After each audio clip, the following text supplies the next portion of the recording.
Flower from Midgar, Chapter 2, Tifa's Heartbreak. Now, he was going to commit a big mistake, and he knew it. Sacrificing a happy 6-year relationship for the one who got away. It was a stupid decision. Foolish or crazy even. But dumping your hot girlfriend? That trumped everything. Men would call him foolish, but Cloud didn't care. His life was his to live, not for others to dictate. He didn't know when the notion came to him, but he knew that every dazzling smile his girlfriend bestowed upon him, it would jab his heart like a sharp knife. For 6 long years he endured those jabs, and he had enough. He couldn't afford to keep up with the lies and the pretenses. Tifa Lockhart was a good woman, and he knew he was blessed to have her by his side. They had become a couple during their last year in high school, and his classmates had envied him for it. They had even sent him death threats, to be exact. But he was still alive. Thank God his classmates didn't have the spine to do it. Tifa was present and supportive during the highs and lows points in life. She became his pillar, providing him with safety and balance when life became rough. And she was an excellent cook. What loving man wouldn't appreciate a woman who could keep his stomach full and satiated? He was a lucky guy, he told himself. He thought he could learn to love her. And when the knife jab thrust his heart again, he repeated the mantra again. Except that he had enough of deluding himself. The door to Tifa's calf, 7th heaven, was wide open. He knew she lived on the 2nd floor, and he made it pass through the ground floor, ignoring the male patriots who frequent her place. Climbing the stairs, he was about to knock on the door when it opened. "What a surprise, Cloud," Tifa exclaimed, ushering him inside her humble abode. "Sit down and I'll brew your favorite coffee." "Thanks," he replied, hoping his trembling body didn't hint his nervousness. "Man up, Cloud. You can do this." The strong aroma of coffee filled her apartment, making his stomach churn. In his haste, Cloud had forgotten to eat. Ever-loving and supportive Tifa served him a mug of hot coffee with 2 fresh bagels. "Your favorite," she smiled and kissed his cheek. Tifa's smile was one of her greatest assets. His male friends cheered how lucky Cloud was to have her. Yet the cheers and envy weren't enough to negate his guilt. He was lying to her for the past 6 years. Tifa deserved better. She deserved to be with an honest man, not a cheater. Not a man whose heart was preoccupied with a green-eyed woman. "I need to break up with you." Tifa dropped her fork, the sound piercing the silence in the room. Suddenly, the room became uncomfortable, the silence suffocating him. He didn't want to hurt her, but he did, and there was nothing he could do to make it hurt less. After a long minute or two, she finally found her voice. "It took you long enough to tell me that." Cloud looked sullen. "I didn't want to hurt you." She arched her brow. "Well, you're hurting me." He couldn't look her in the eyes, with guilt galling his heart. "I couldn't forget her." She knew who he was talking about. "You don't need to apologize. I wasted 6 years of your life." She twined her hands with his. "We spent 6 years experiencing the pitfall of a one-sided relationship. Think of it as a learning experience."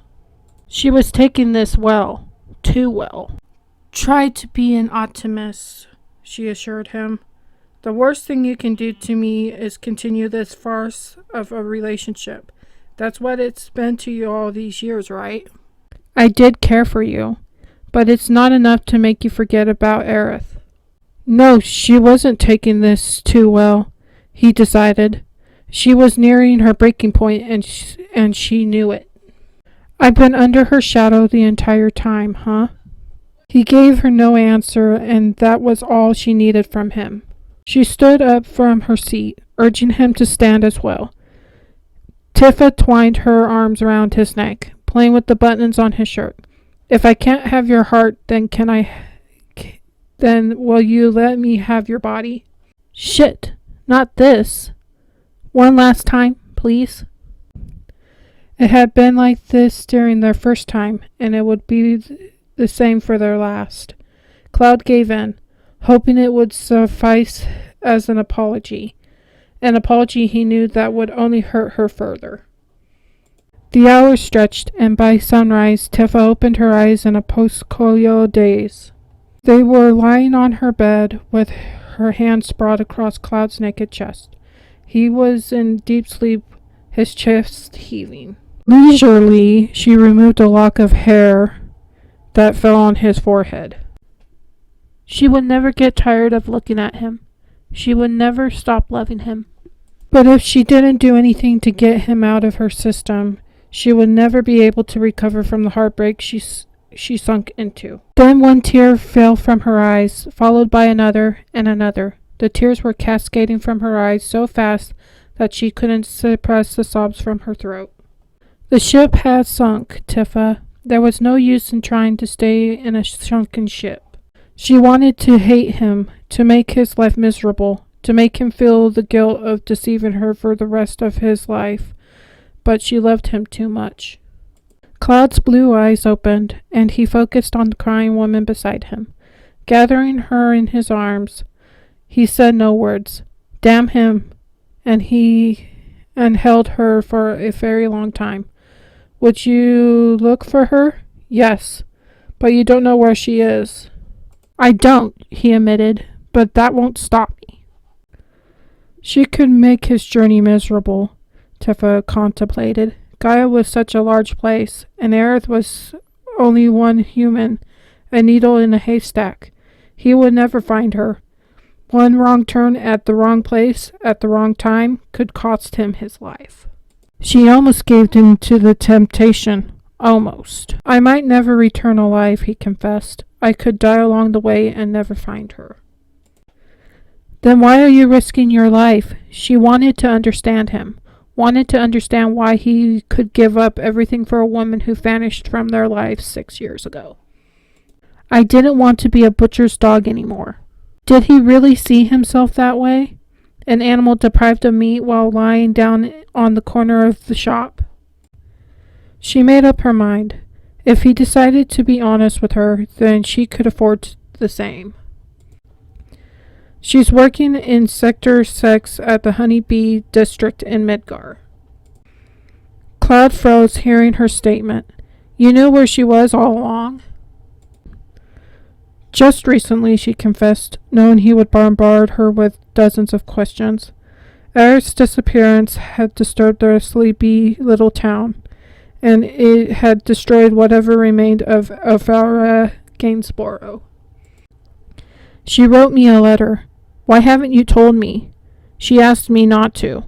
He looked hurt, as if he didn't believe her. Let him, she grumbled. Don't give me that look. I'm actually giving you a favor. I could have shut my mouth and you wouldn't have a clue on where to find her. Cloud looked at her for a long time, and damn him, his eyes looked brighter, much brighter compared to the 6 years they spent with each other. Thank you, Tifa. What happens when you realize it's too late to be with her? He wrinkled his brow, looking puzzled.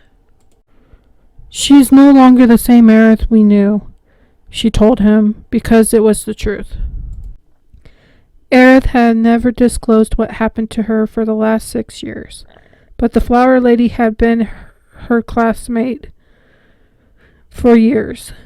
Tifa knew how she could compose her letters, how Aerith strung her words and sentences, how optimistic she could be. The letter was not optimistic. Nothing is too late. Tifa's smile barely reached her ears. I see. Then she rolled to the other side of the bed and drew a deep breath. Get out of here, Cloud. I never want to see you again. For the rest of your life? Damn him. For the rest of my life.